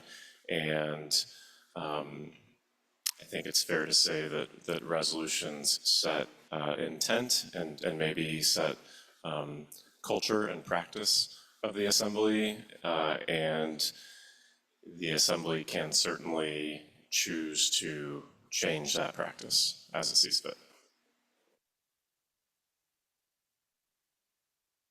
Mr. Kelly. Thank you. It occurs to me, I did have a question on one of the fund sources. So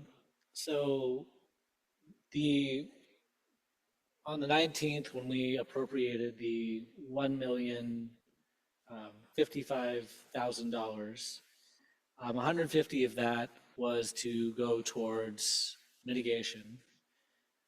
It's my understanding from reading the little, words escaping me, the little two mark, the little notation there, that 505,000 of that is coming from the state, and then we expect that to be reimbursed. That still leaves about $400,000 according to my math. Is that money coming from the federal government, and is that money expected to be repaid?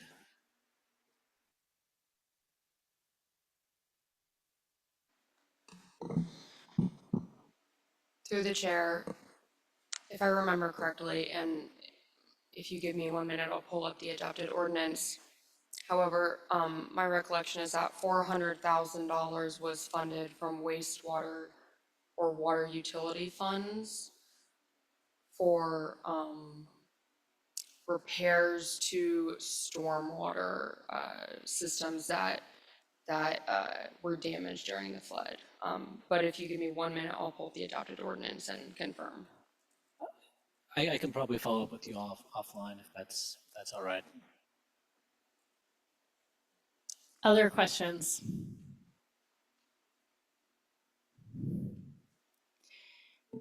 All right, seeing no other questions, what I'd like to do before we jump into motions, just, it might be helpful to hear from members, the ideas that people are considering right now, and then we can kind of order our discussion.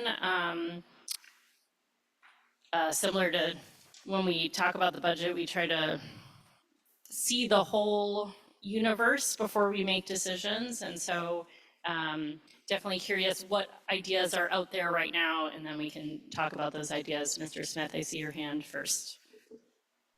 Thanks, Madam Chair. To me, I'm supportive of de-appropriating the $2 million from the UAS project. From my understanding, UAS or the university is not interested in selling that at this time. I've spoken with the port director. I don't want to speak for him, but my general sense was they appreciated the support of the assembly at the time, and that they are understanding that there may be different priorities and needs of the community as we move forward, and that again the university is not planning to sell the land. So I'm supportive of de-appropriating that $2 million. Thank you, Mr. Smith. Other ideas? I see some head nods around that, but so we don't have to spend a bunch of time on that in this current moment, but other things that were on people's list. Curious if there are other things. Ms. Hughes-Candies. Thank you, Madam Chair. I will just speak in response to Mr. Smith. I agree, given the university's lack of desire to sell and the port director's feedback that he's given, I think that makes a fine de-appropriation source. I will put forward, having had more time to process it, the $900,000 loan, or the $900,000 I was going to go to the Coogan housing project, and then was never claimed, and then staff said go ahead and apply with those changed terms to this round of funding. I am not comfortable. I'm comfortable with that being de-appropriated from Coogan if he's not going to take it, but I'd prefer to see that $900,000 go back into the Affordable Housing Fund, because I think we have better sources in that. So I'm anti that one. And then a couple of other ideas that I'm more pro. I think we still have to find $1 million somewhere else if we were to all agree on the fisheries terminal. And I have two thoughts on that. One is to de-appropriate or move some funds from the restricted budget reserve. I think if we were to stick with the interpretation that we need a plan, we could make a straightforward plan with a percentage of the mill rate or sales tax. And I wasn't able to talk to Ms. Flick about how specific that language would need to be. But reading this resolution, I think we have the discretion. And then for unforeseen circumstances, I certainly think a flood of this magnitude is unforeseen. So this is what it's for. So I would be interested in $1 million from there. And then if that wasn't palatable to people, another thought was the Capitol Civic Center. Upon a time, we had appropriated funds as a match or to increase the chances that they would get designated legislative. And at the time, we had thought to de-appropriate those if they weren't successful, but we haven't ever gone back and de-appropriated those funds. So that is another idea. Thanks. Ms. Hale, I see your hand. Thank you, Madam Chair. I feel very cautious about using the restricted budget reserve at this time for this $3 million, because I think that the problem before us with the flooding is of such magnitude that we may need that in the near future. And I would just be really worried about starting to tap it now when we actually have other sources. I would advocate tapping that 900,000 that was intended to go to Coogan for that project, because as footnote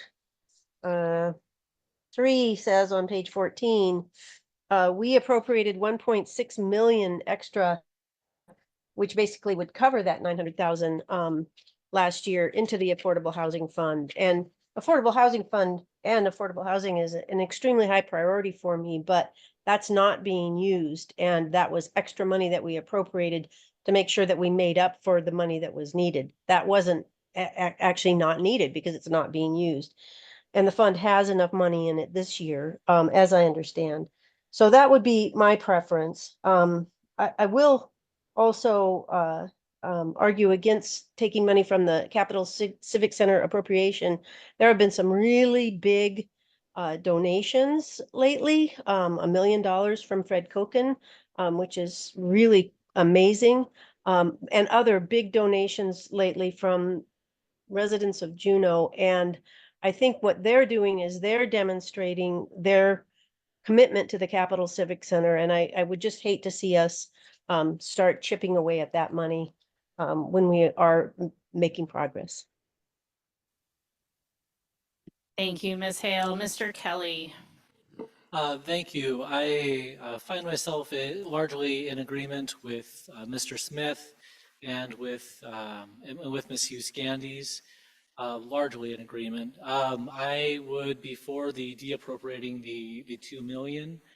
I would not be for deappropriating the 900,000. I feel like that just having more money in the affordable housing fund. So if Wayne didn't use it last year, then maybe you can use it this year, and we can still fund maybe a couple projects. On top of that, I think housing remains a huge priority for us, and I don't feel like it'd be appropriate to deappropriate that fund. I was also considering. It's my understanding from talking with staff that the anticipated personal savings above 4 million item, it's basically, we're just talking about lapse there. I'd be interested in looking at that to perhaps cover $1 million. I haven't considered really dipping into the reserve, but I'd be interested to hear arguments for and against that.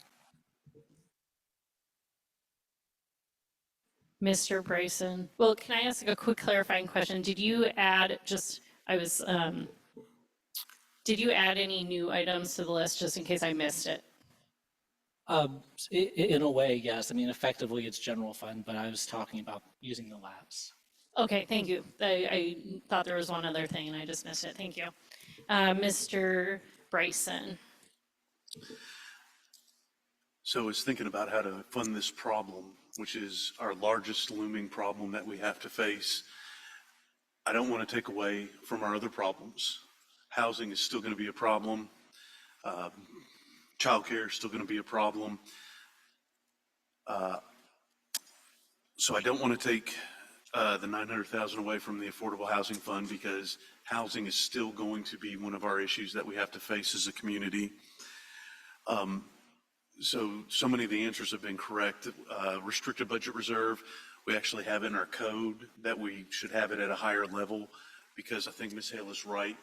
If an opportunity presented itself where we needed to come up with $10 million to save part of the valley or to come up with a real solution, the restricted budget reserve is that the right vehicle for that. So rather than hamstring it or reducing its effectiveness early on right now, I would want to leave that as whole as we could.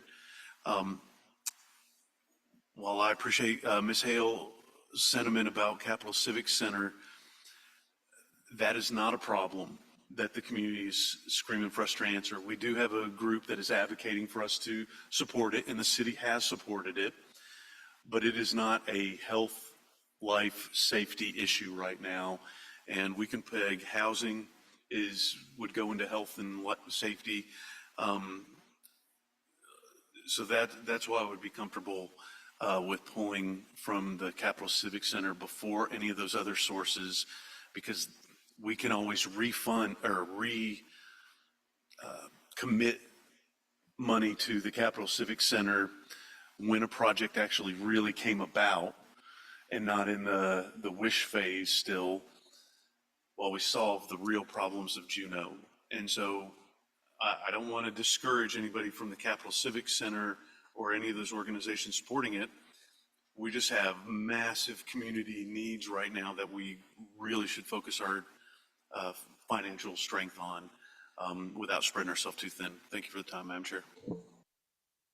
Thank you, Mr. Brayson. Hearing a good amount of support for the UAS deappropriation, maybe let's start there with a motion, and then we can talk about what comes next. Mr. Smith, because you suggested it, would you like to make a motion? Sure. Thank you, Madam Chair. I would move that the Finance Committee direct staff to introduce I believe it's an ordinance, introduce deappropriating legislation for the UAS fisheries property for $2 million. And I'd ask for unanimous consent. Any objections? I'll object for a very quick comment, which is whoever is the Docks and Harbors liaison, Ms. Atkinson, I imagine before we vote on this piece of legislation, they will have a meeting, and it would be helpful. I appreciate those who have reached out to Mr. Yucatel, but it would be helpful to get some comments from the board. Obviously, explain to them our situation right now, but it would be good to get the status from that official body. Did you have a comment? Yeah, just that I'm happy to get comments from the board on it, but to add on to UAS not being super interested in selling, I believe part of the reason is for that is they want it far, far above market value, and it'd be far greater asking price than just $2 million. So just some context to add there. Thank you for that. All right, Mr. Kelly? Thank you. I just wanted to confirm before I agree by unanimous consent that is it basically the intent of the maker of the motion that using the word legislation, you mean if the appropriate vehicle is an ordinance, that's what we go with. The appropriate vehicle is a resolution, that's what we go with. Yes, that's my intent. Thank you. I withdraw my objection. Staff, are you comfortable with that motion? Yes. All right, I see no objection, so that is so moved. Which brings us to figuring out if we want to deappropriate up to an additional, well, whatever amount we want. I heard a variety of ideas with different amounts of support. I just see who wants to make a motion first, and we can go from there. I saw Mr. Kelly's hand first. Thank you. I'm not quite sure how we would make this as a motion, but I'll give it a go. I move that it is the Finance Committee's intent that an additional $1 million be de-appropriated from what is expected to be lapsing funds. So from the anticipated additional personnel savings above $4 million. And ask for unanimous consent. I'll object. Ms. Hughes Candies. Thank you, Madam Chair. I'll speak to this briefly. I don't think that's a terrible idea. It's just we've heard 3 different ones, and I like that one the least out of them. I know from many years of doing the budgets by now that the lapse sometimes is what saves you, but I appreciate your creativity. I just like the other 2 better as a vehicle. Mr. Brayson. I think Ms. Hughes-Candies hit the nail on the head, and we could have something like a couple of police officer hires, and that's not a guaranteed amount, and we've kind of used that amount to kind of give ourselves a little bit of cushion when we have a couple other things that are riper to pick from. Thank you. Mr. Smith. I guess, now that I'm thinking it through, I mean, I think I understand what the maker of the motion was trying to do. I mean, I don't actually think we have to do anything if we're going to say that, we don't have to do any of this really. We're just trying to probably preserve the fund balance. So, I think if we could just not do anything and say, okay, that $1 million, we're going to call that from, potential projected lapse. But I understand the maker of the motion and sure we can vote on it. So thanks. Mr. Kelly, I'll just say, Mr. Kelly may still get his way if we can't find any other options, but we can still vote on, vote on this one. Ms. Hale. I am not sure I understand what Mr. Smith was saying, but I think maybe what he's saying is that if we don't need to vote on it, because if we don't vote on it, we would take it out of the general fund. Is that what you're saying? Because that lapse would go to replenish the general fund. Is that what you're saying, Mr. Smith? Okay, thank you. I support Mr. Kelly's motion. All right, we have a motion and an objection. Mr. Kelly, would you like to speak? Sure. As I stated earlier, I support keeping the $900,000 in the Affordable Housing Fund. I don't think I stated that I also agreed with Ms. Hale about the Capitol Civic Center.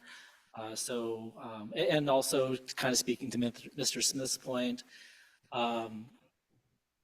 yeah, technically we don't really need this as a motion here, but it would kind of help us go forward with a decision, meaning that we wouldn't have to deappropriate funds from other sources.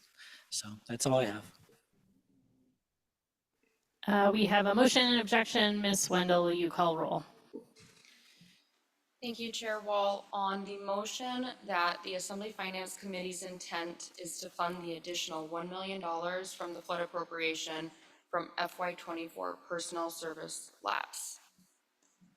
Assemblymember Kelly. Yes. Assemblymember Hughes Scandies. Assemblymember Smith. No. Assemblymember Hale. Yes. Assemblymember Atkinson. No. Assemblymember Bryson. No. Chair Wall. No. Motion fails, 2 ayes, 5 nays. Ms. Hughes Scandies. Thank you, Madam Chair. Having heard everybody's comments, I would make a motion to create ordinance deappropriating $1 million from the Capitol Civic Center funds. And if I could just speak to that very briefly, I appreciate hearing where everyone's coming from. I do think that is reasonable to think that we will have more financial needs and to preserve the restricted fund balance for those, depending on what these studies bring to light. I think the Capitol Civic Center, like I said, these funds, at the time we appropriated them, we said we would deappropriate if they didn't receive designated legislative, and I would just echo that this doesn't prevent us from supporting that project financially in the future. This is just saying we're going to deal with this emergent issue of the flood and make sure that we get things going on the federal side. So that would be my motion. Ms. Hale. Thank you. I object, and I think that, we have calls from the community to use money set aside for City Hall, and we have calls to use money that we have appropriated for the Capitol Civic Center. And I'm not looking back at the minutes, and I do know that the advocates for this Capitol Civic Center are still trying to work on that congressionally directed spending as well as private funding. So I think that if we want to have that broader conversation about using money that we have already appropriated for the situation at hand, we should have that broader conversation and not piecemeal it. So I'm a strong no vote on this option. And given that, Mr. Kelly's option failed and we're not seeming to go forward with that 900,000 from affordable housing, I would be in support of taking it from the restricted budget reserve. Thank you, Ms. Hale. Mr. Kelly, and then Mr. Smith. Thank you. And I agree with Ms. Hale. I think at this point, I would also prefer to maybe take it from the restricted budget reserve. I feel like the idea of deappropriating something now and then possibly reappropriating something later, to me, that feels a little less transparent to the public. I think when we make these votes, we're saying to the public, this is what our assembly wishes to spend money on. It's not really sending a clear signal when we say we're going to vote to spend money on this, then we're not, and then we're going to vote to spend money. Maybe we come back later and say, yes, I guess after all, we are going to vote to spend money on this. So I think we should stay the course with the Capital Civic Center. I see great benefits to our community with that. And so I will be a no vote on this motion. Thank you, Mr. Kelly. Mr. Smith. Thanks, Madam Chair. I'll oppose the motion too. I mean, I think Ms. Hale and Mr. Kelly kind of captured my thoughts on not kneecapping this project when, anyway, with some, anyway, at this point. So I'll oppose the motion as well. Thank you, Mr. Smith. We have a motion and we have an objection. Ms. Wendell, will you call roll? Thank you, Chair Wall. On the motion to deappropriate $1 million from the Capital Civic Center project, Assemblymember Hughes Candies, Yes. Assemblymember Hale, Can you hear me? yes. No, I'm sorry, my battery's running low and I am down a leg. Assemblymember Smith, No. Assemblymember Kelly, No. Assemblymember Atkinson, Yes. Assemblymember Bryson, Yes. Chair Wall. Yes. Motion fails, 4 ayes, 3 nays. All right, I'm looking for another motion. Ms. Hughes Candies. Thank you, Madam Chair. I would move that we direct staff to draft a appropriating ordinance for $1 million from the restricted budget reserve, and I ask for unanimous consent. Are there any objections? Mr. Smith. Just for the purposes of the question, I don't know if deappropriating is the right language, but nonetheless, I understand what the intent is. I guess my question to staff would be, we typically, when we draw money from the restricted budget reserve, we need to have a plan to pay it back. Does that need to be included in this motion? May I speak to that?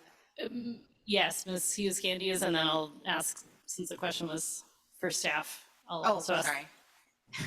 I can let staff speak to it. We'll ask staff, and then Ms. Hughes Candies, you can clarify after we hear from staff. Thank you, Chair Wallen, for the question, Assemblymember Smith. We can certainly consult an attorney, but my understanding is that the plan to pay back is the intent of the Assembly and the culture of the Assembly, but not a requirement of the Assembly. Ms. Hughes Candies, did you have something to add? Nope, just that I agree. And that, thank you, Mr. Smith. I mean, an appropriating ordinance and the fund source would be restricted budget reserve. May I have a follow-up? Absolutely. Go ahead, Mr. Smith. Very good. And to the maker of the motion, so you're intentionally not having a payback component of this. No, through the chair, no, I'm sorry. I just blanked why I wanted to say anything to it. Yes, it would be my intent to say with the culture of that, and I didn't have a chance to talk to Ms. Wendell or Ms. Flick to get language, but it would just be a percentage of property tax or sales tax or something very straightforward would be my intent. Okay. May I have one more follow-up? Yes. And that's just, if it were from property tax, would staff propose an increase to the mill rate for that? Should it be, for instance, a third of the $1 million payback over 3 years? Would you view that as needing a commensurate increase to the mill rate? Ms. Hughes Candies. I think that's a great question. I would have to work with staff. I mean, that's a Okay. direct, so I mean, I would be looking for a source that's just straightforward. And yeah, spread out. So maybe a piece of sales tax every year or something like that. Okay, very good. Thank you. I remove my objection. Ms. Hale. Thank you. I object for maybe purposes of a clarifying statement or what I understand from looking at this resolution, and Ms. Wall, and please forgive me for all my crashing around here. I agree with you. It's really interesting to read it in its entirety because it actually doesn't say we're going to have a plan to pay it back in the resolution. And I'm not saying that we shouldn't have a plan to pay it back. I'll also think that this goes along with the conversation that I was having about deappropriating money. I think this is a really big situation that we're facing, and that whole conversation about paying it back, we may well, very good chance that we'll have to tap this again. We may well have to deappropriate other money, but I think that's a much bigger conversation. So I'm very comfortable with Ms. Huskandy's not saying exactly how we're going to do that right now, and just making that call later.